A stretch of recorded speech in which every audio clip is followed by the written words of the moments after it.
Enamorada de su enemigo, capítulo 3, de Bárbara Cartland. No podía entender sus sentimientos ni el por qué la emocionaba mucho más que el resto de los hombres, pero así era. Permaneció sentada mientras lo miraba, como solía hacerlo con frecuencia, descansando las manos sobre su regazo. De pronto, inesperadamente, como si lo hubiese llamado, él volvió el rostro hacia ella y abrió los ojos. ¿En dónde estoy?, preguntó. Arrastraba las palabras y su tono era muy débil, pero inteligible. Lucila se arrodilló junto a él. Está a salvo.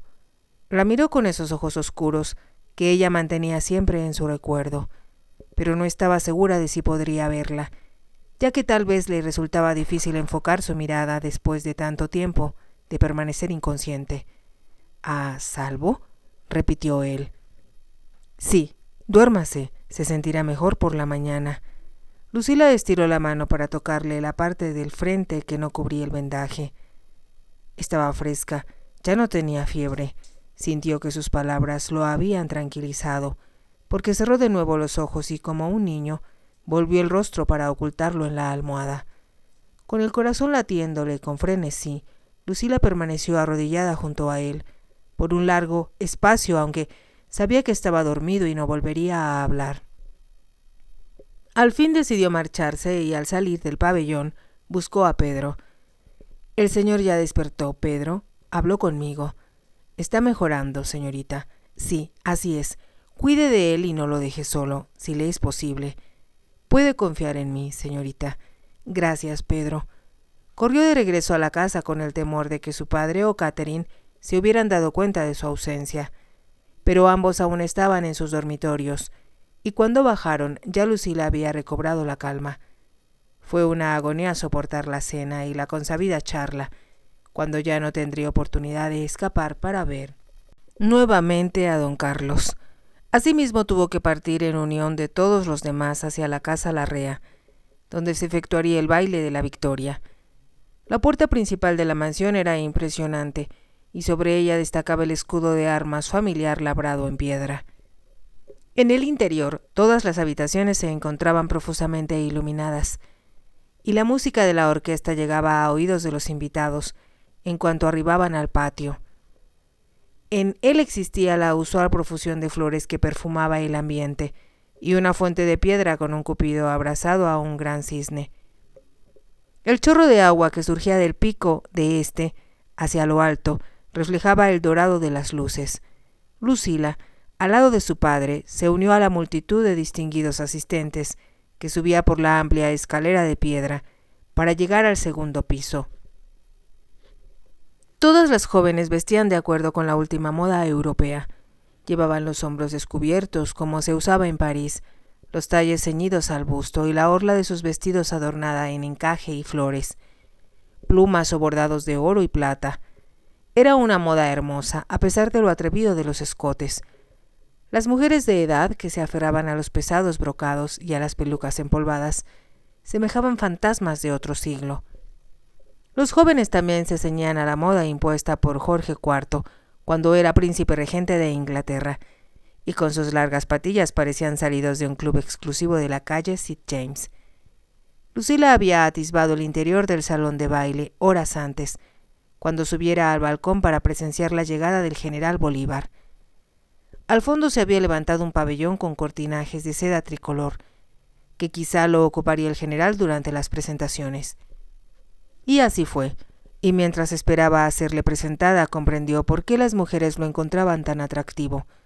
No era un hombre apuesto, pero su rostro tenía cierto encanto y sus ojos, como lo pensara al verlo por primera vez, oscuros y profundos, eran casi irresistibles y su sonrisa cautivadora. También había algo en su actitud, correcta, galante y viril, que no podía pasar inadvertido. Según decían los rumores, para él las mujeres eran tan necesarias como el alimento, y no podía estar sin ellas.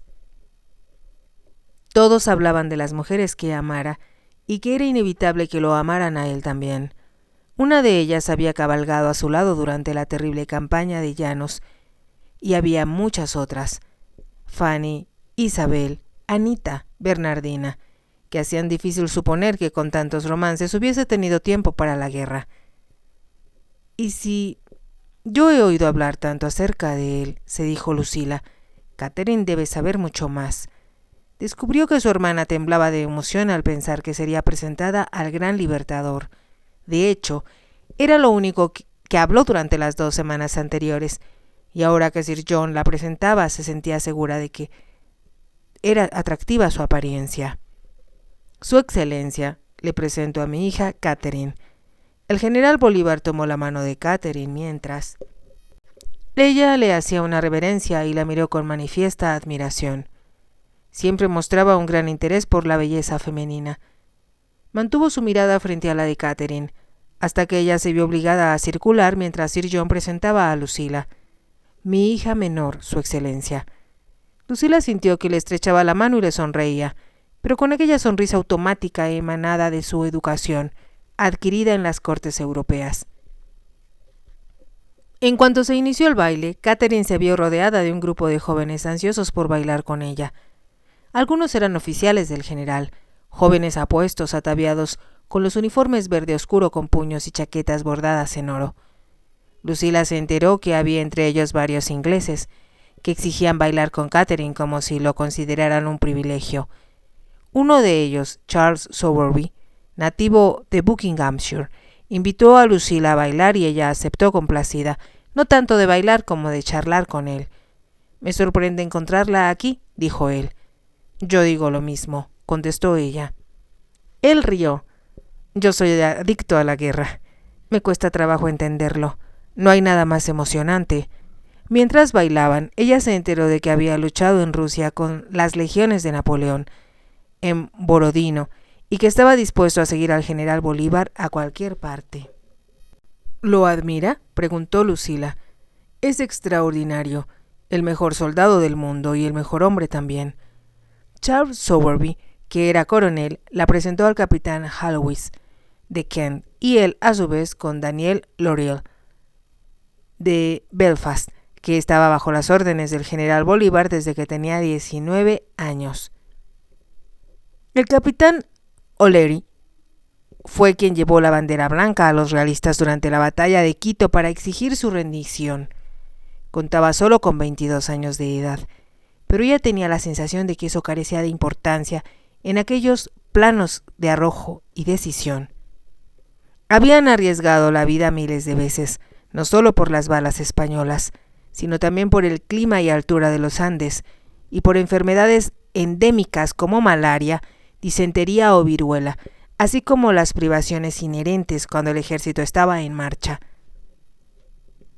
A Lucila le habría gustado conocer al general Antonio José de Sucre, pero estaba asediado por las damas que no habían conseguido atraer la atención del libertador.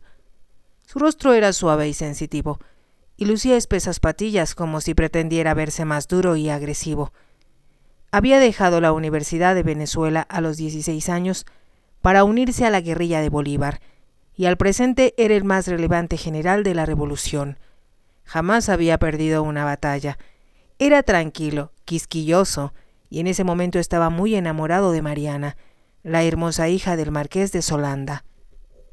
Mientras danzaba, Lucila no podía dejar de preguntarse qué pensarían esos hombres si supieran que ella ocultaba a uno de sus enemigos. Era fácil decir, como lo hacía su padre, que no tenía por qué involucrarse en problemas de otros países. Y como eran muchos los que luchaban al lado del general Bolívar y sus simpatías estaban con los revolucionarios, Lucila se sentía aún más culpable de ocultar a un hombre que sin duda había dado muerte a numerosos patriotas. El baile estaba en su punto culminante de animación, cuando Lucila vio que llegaba Manuela Sáenz. Vestía, como había dicho Catherine, un modelo en organdí blanco de talle alto y un atrevido escote. Lucía sobre el hombro el listón rojo y blanco que cruzaba su pecho del que colgaba la Orden del Sol. Estaba preciosa, con el cabello trenzado y dispuesto como tiara sobre la cabeza, decorado con flores blancas. El anfitrión Juan de la Rea se apresuró a recibirla y la condujo hacia el pabellón bajo el cual el general Bolívar continuaba saludando a los recién llegados. Lucila, que estaba cerca, escuchó que decía: «Su Excelencia, Le presento a la señora Manuela Sainz de Thorn». Manuela hizo una reverencia y el general tomó su mano para besarla.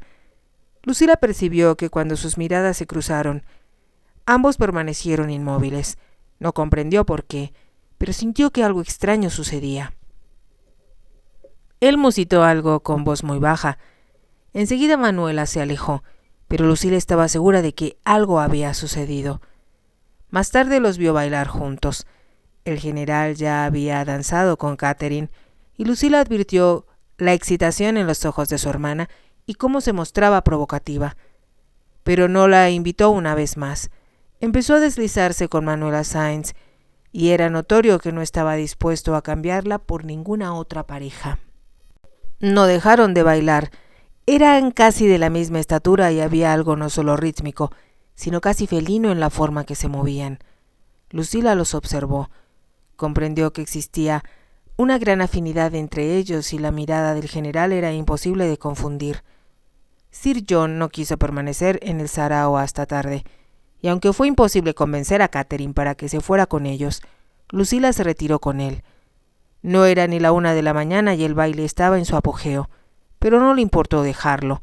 Se había divertido y le encantó conocer a tantos ingleses, pero a la vez también deseaba retirarse a casa. Toda la noche no pudo evitar pensar en don Carlos. En cuanto llegaron, Sir John se dirigió a su habitación, donde lo esperaba su ayuda de cámara. A Lucila, en cambio, no la esperaba nadie, no lo necesitaba. Además, siempre le molestó pensar que impedía a alguien irse a descansar. Josefina le había dejado una vela encendida junto a la cama, y al tomarla para llevarla al tocador, le surgió una idea. Decidida, abrió la puerta de su dormitorio y se deslizó escalera abajo. Todo estaba en penumbra, pero no tuvo dificultad para llegar hasta la puerta que daba acceso al jardín y salir hacia él. La luz de las estrellas iluminaba lo suficiente para que viera por dónde pisaba y el blanco pabellón resplandecía como una perla. No salía ninguna luz por sus ventanas, pues por orden suya, Pedro las había cubierto con persianas, ya que sabían que sería un riesgo que alguien de la casa descubriera algún destello que despertara su curiosidad. Abrió la puerta y, como esperaba, había una vela sobre la mesa cercana al lecho de don Carlos y Pedro, cubierto con un poncho, dormía en un rincón. No se movió cuando ella entró. Muy silenciosa se aproximó a la cama y se arrodilló junto a don Carlos. Estaba dormido, como lo dejara horas antes.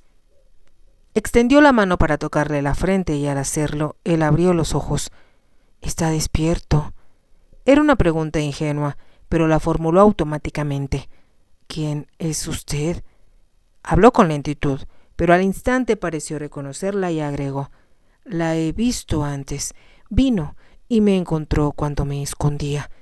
Lucila sonrió. «Me dijo que estaba muerto, pero ya ve, está vivo». «¿Por qué?». «Porque lo atendimos. Se encontraba malherido, pero no morirá». «¿No es española?». «No, soy inglesa». «¿Inglesa?». Pareció sorprendido. Su mirada era escrutadora y añadió: «¿Por qué no me entregó a los patriotas?». «Ya ha habido demasiados muertos y detesto la guerra». «Comprendo, y se lo agradezco. ¿Cómo se llama?». «Lucila Cunningham. Mi padre alquiló esta casa mientras permanecemos en Quito». «¿Cuándo podré levantarme?». «Todavía no. Tiene una herida grave en la pierna y otra en la frente». «¿Cuánto tiempo llevó aquí?». 3 semanas. «Es imposible». «No, así es. Estaba al borde de la muerte». Él desvió la vista y frunció el ceño. «No puede hacer nada», agregó Lucila, «sino permanecer aquí. Nadie sabe que se encuentra en este sitio y Pedro, el jardinero, lo cuida en mi ausencia». «¿Quién más sabe que estoy aquí?». «Solo Josefina. Es la hermana de Pedro y trabaja como sirvienta de la casa». Eso pareció dejarlo satisfecho y un momento después dijo: «Tengo sed». Lucila tomó el vaso de jugo que Josefina preparó, colocó una mano bajo la cabeza de él y lo incorporó con esmero. Eso le provocó una desconocida sensación. Antes lo consideraba solo como alguien que sufría y necesitaba atención, pero ahora que había hablado con ella se convertía en un hombre, el hombre cuyo retrato la perturbaba tanto, que por una razón inexplicable provocaba que su corazón latiera con frenesí. Él bebió y, como si el esfuerzo hubiera sido demasiado, cerró los ojos. «Gracias», logró decir, y hundió la cabeza en la almohada. Después de unos minutos, ella advirtió que se había quedado dormido. «Está muy débil», se dijo. Dejó el vaso donde estaba antes, y al volver la cabeza vio que Pedro estaba despierto. «Si despierta de nuevo, Pedro, dele un poco de sopa». Pedro asintió con un movimiento de cabeza, pero no se movió, y Lucila comprendió que lo hacía para no perturbar a don Carlos.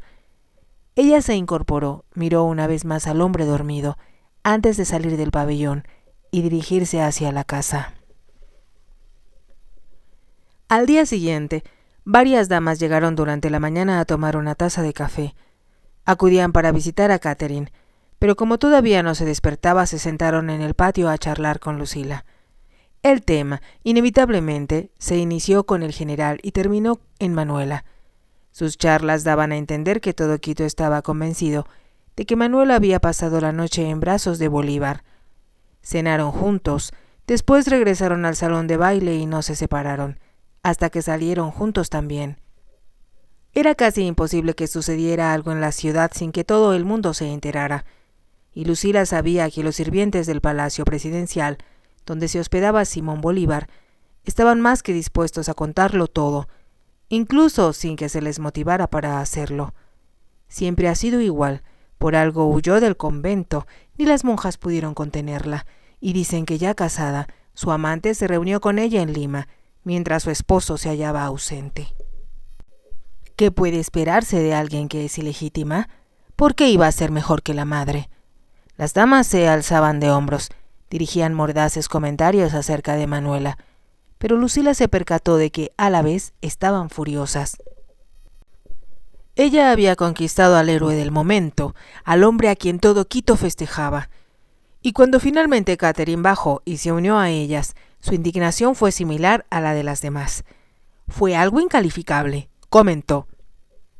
«Esa mujer lo monopolizó por completo, y sé que él deseaba bailar conmigo, me lo dijo, pero ella se aferró a él, y quizás solo por galantería toleró su comportamiento». Lucila se abstuvo de decir que estaba segura de que el general Bolívar no haría nada que no deseara. Recordó la mirada que cruzaron al ser presentados. Algo indefinible, pero a la vez innegable, se había cruzado entre ellos. Era, pensó, como si dos almas destinadas una para la otra se encontraran a través de la eternidad, y no había nada ni nadie que pudiera hacer algo para impedirlo. Pero se vio obligada a escuchar cómo Catherine hablaba de Manuela con el desprecio lógico de quien se considera ofendida. Llegaron más personas y el tema se repetía una y otra vez. De tal madre, tal hija, ¿qué más puede esperarse de una bastarda? Lucila dejó a Catherine atender a sus amigas y buscó a Josefina, que quizá había ido al pabellón. «¿Cómo está el señor?», preguntó con voz muy baja. «Mucho mejor, señorita, pero ansioso de ponerse de pie lo más pronto posible. No debe hacerlo muy rápido. Aunque quisiera, no podría. No tiene ropa que ponerse». Lucila se rió. «Así que lo tenemos bien dominado. Todavía falta mucho para que se recupere. Ya puede hilvanar sus pensamientos. Pero la herida de la cabeza es profunda y le sería imposible caminar sin que sangrara de la pierna. Hay que hacérselo entender». Lucila no pudo decir más porque su padre la llamó, y no fue hasta la hora de la siesta que pudo escaparse al jardín. Mientras se acercaba al pabellón sentía que su corazón latía emocionado y comprendió que sentía un intenso deseo de ver a don Carlos. Pedro trabajaba afuera, así que don Carlos estaba a solas.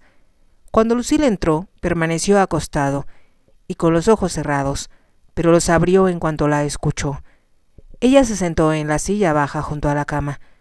«¿Cómo se siente esta mañana?» «Mucho mejor. Josefina me dijo que usted me salvó la vida». Creo que fue ella quien lo hizo. Atendió sus heridas con la resina de los incas. No teníamos nada más con que curarlo. Pudo haberme entregado a las autoridades. Como le dije, aunque tal vez no lo recuerde, detesto la guerra. Supongo que todas las mujeres opinan igual. Él aún hablaba con lentitud y ella tuvo la sensación de que su mente no se había despejado del todo. No debe hablar demasiado, sugirió con ternura. Tome las cosas con calma y en cuanto se reponga, le ayudaremos a salir de la ciudad para que se reúna con sus amigos. Es muy bondadosa conmigo, pero tengo la impresión de que tendría problemas si se sabe lo que hace. Pero nadie lo sabrá, afirmó convencida Lucila. La observaba y después de un segundo preguntó: ¿Sabe quién soy? Ella asintió con la cabeza. ¿Cómo lo supo? ¿Tenía documentos en mi ropa? Pedro ocultó su uniforme. Era el único recurso que nos quedaba. Le pareció que eso lo molestó y se apresuró a añadir: Lo identifiqué por el retrato que hay en la casa. El retrato está colgado junto al del general Aymerich. Don Carlos sonrió. Por supuesto, recuerdo cuando lo hicieron. Fue una molestia infernal, pero no pude rehusarme. Se le parece mucho. Nunca lo vi terminado. Lucila se preguntó si tal vez la mirada fría de sus ojos y la expresión desdeñosa del retrato se debía a que le molestó que lo pintaran. ¿Qué hace usted en Quito?, preguntó él. Lucila titubeó, sin decidirse a decir la verdad. Entonces contestó: Mi padre trajo un barco cargado de armas para vender a los españoles. ¿Y ahora? Todavía se encuentra anclado en el puerto de Guayaquil. A los españoles les agradará obtenerlas. También a los patriotas, pero todo depende de quién tenga el dinero para pagarlas. Don Carlos apretó los labios y ella pensó que diría que bajo ninguna circunstancia debían llegar esas armas a manos de los patriotas. Pero en cambio, preguntó: ¿Fueron capturadas muchas armas durante la batalla? Sí. ¿Cuántas? Lucila titubeó porque pensó que lo perturbaría conocer la verdad. Quiero saberlo, insistió él. Después de que se destruyeron 3 compañías españolas, el resto se dispersó y corrió hacia la ciudad. Desvió la mirada para agregar: El general Aymerich se rindió. Se hizo el silencio y, como Lucila advirtió que él esperaba, continuó: Se tomaron como 2.000 prisioneros, 14 piezas de artillería, 1.700 mosquetes y todas las municiones. Hubo muchos muertos. Los hospitales están llenos de heridos. Volvió a hacerse el silencio y ella se preguntaba en qué pensaría él cuando, sorpresivamente, le pidió: Hábleme de usted. Hay muy poco que decir. Mi madre murió. Mi padre nos trajo a mi hermana y a mí porque pensaba que ella se divertiría aquí, ya que él es amigo del virrey de Lima. Lima está en manos de los patriotas. Sí, pero no lo sabíamos al salir de Inglaterra. Así que llegaron aquí. Mi hermana es muy bella, es todo un éxito. Aun cuando no hay españoles para cortejarla, hay muchos otros hombres en Quito. Lucila se preguntó si debía hablar del baile de la Victoria y la recepción brindada al general Bolívar, pero decidió no hacerlo. Podría inquietarlo, o peor aún, amedrentarlo al enterarse de que estaba rodeado de enemigos. Era mejor no mencionarlo, y se dio cuenta de que tampoco Josefina le había comentado nada al respecto. Lo mejor para la herida de la cabeza era que el paciente estuviera lo más tranquilo posible. Cualquier emoción fuerte podría ser peligrosa. Aunque anhelaba quedarse, dijo: Lo dejaré descansar. Ambos sabemos que debe dormir y, además, hablar lo menos posible. Me siento muy cansado. Estará así por algún tiempo, pero se repondrá. Es fuerte. Josefina dice que jamás había conocido a un hombre tan resistente como usted. ¿Me permite decirle lo agradecido que le estoy, o debo esperar a sentirme mejor? Espere, quizás sienta que no es necesario. Nunca lo sentiré así, sé lo mucho que le debo. Cierta inflexión en su voz la hizo ruborizarse. Lucila se puso de pie y se dirigió hacia la puerta. Al llegar se volvió y vio que la observaba. Adiós, dijo con una sonrisa y se alejó. Más tarde habló con Josefina. Me percaté de que no le dijo al señor nada de las celebraciones de la Victoria. Creo que fue muy acertado de su parte. Estoy segura de que eso lo inquietaría y debe mantenerse muy tranquilo. Eso pensé, señorita. No debe moverse, pase lo que pase. Y si se enteraba de que estaba aquí el general... Se detuvo y Lucila intervino. Tiene razón, toda la razón al no contarle nada. Yo pensé lo mismo. Y previno a Pedro de no hablar de eso. Pedro nunca habla de nada, y si lo hace, es acerca de las papas. Lucila se rió y comentó: cuando don Carlos se alivie tendremos que conseguirle ropa. Tal vez lo más indicado sería que se vistiera como Pedro, para poder salir de la ciudad. Josefina no contestó y como Lucila escuchara que alguien se acercaba, se alejó con rapidez para buscar a Catherine. Todo el día había llegado gente para charlar sin cesar. Algunos de los oficiales con quienes bailara Catherine la noche anterior la visitaron por la tarde y comentaron que el general había estado ocupado todo el día con los asuntos de Estado. Se dedica a elegir nuevos gobernadores, jueces y preparar nuevas leyes, explicó Charles Sowerby, que no había ido a ver a Lucila, sino a Catherine, y no disimulaba su admiración por ella. También oí decir que reorganizará la economía. Es lo que hace en los países que libera, y con frecuencia hasta elige nuevos nombres para las calles. Hay cosas más importantes que eso, intervino Daniel Lorrill, quien al llegar se molestó al ver que Charles Sowerby se le había adelantado. ¿Qué tipo de cosas?, preguntó Lucila. Dinero, simplemente dinero. Cuando salí del palacio presidencial, los sacerdotes de la ciudad discutían con el general el por qué debían entregarle su plata. ¿Y realmente piensa el general pedírselas?, preguntó sorprendida Lucila. Necesita el dinero, contestó Daniel O'Leary. Es una lástima que no podamos fundir todo el oro que cubre los muros de las iglesias. Nunca había visto en mi vida algo similar, excepto en México. Pensé que el general Bolívar era un hombre rico, comentó Catherine con tono petulante. Lo era, respondió Charles Sowerby, pero gastó toda su fortuna, calculada en 5 millones, en la guerra. Al notar que ella parecía sorprendida, explicó: hay que pagar a los soldados, aunque con frecuencia tienen que esperar, además de comprar uniformes, armas, caballos y, aunque parezca insólito, también tenemos que comer. Nunca pensé en eso, observó Catherine. No había razón para que lo hiciera, contestó Charles. Es demasiado bella para ocupar su cabecita con esos problemas. Alguien debe ocuparse de ellos, intervino Daniel O'Leary, casi agresivo. Es lo que hace el general, señaló Lucila, sonriente. Es fantástico, le comentó Daniel O'Leary. Todo el día, cuando no está en batalla, les dicta a 3 secretarios a la vez. Deja a todos en un estado a punto del colapso y se queja de que nadie puede igualarle su ritmo de actividad. Debe tener una energía extraordinaria. Así es, pero suele pensar que nadie más que él puede hacerlo todo. No nos da la oportunidad, comentó Daniel O'Leary. Designó gobernador de la provincia al general Sucre, pero al final él mismo se encargará de todo, se lo aseguro. Poco después llegaron más visitantes. Pronto se reunió un nutrido grupo y Lucila estuvo muy ocupada en atenderlo. Catherine estaba en su elemento, con los ojos brillantes y el rostro resplandeciente como una hermosa flor. Ninguno de los allí presentes le quitaba los ojos de encima, así que Lucila resolvió ausentarse, segura de que nadie la echaría de menos. Don Carlos estaba recuperándose, pero aún parecía muy débil y le lastimaba los ojos tratar de leer. Lucila le leía con voz alta durante la hora de la siesta, que pasaba con él, a fin de distraerlo. De la biblioteca de la casa elegía libros que consideraba interesantes y sin temas complicados. Más que nada, evitaba todo contenido relacionado con la guerra. Descubrió que a él, como a ella misma, le interesaba muchísimo el arte, y un día le llevó un libro adquirido en Inglaterra.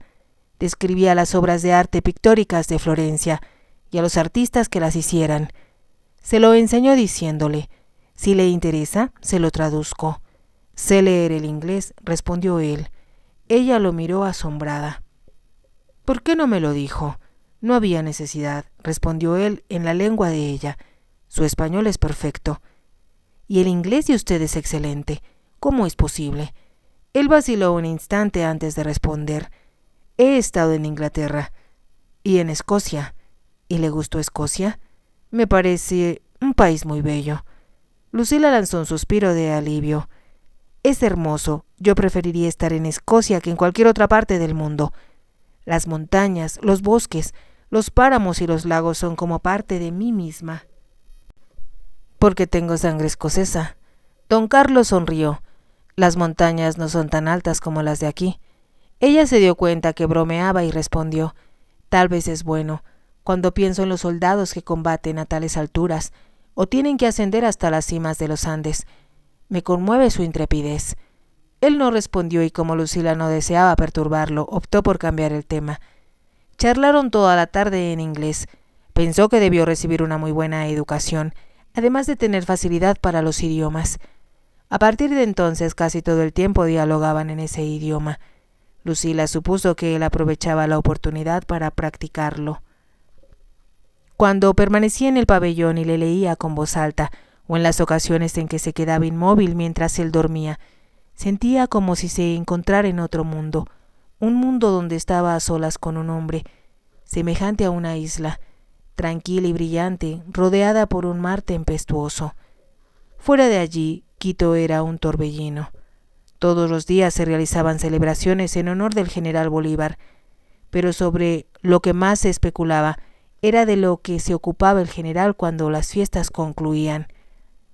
Ya para entonces todos sabían que estaba terminando sus largas y exhaustivas reuniones de consejo, las docenas de cartas que dictaba, recibía los informes que le enviaban de toda Sudamérica.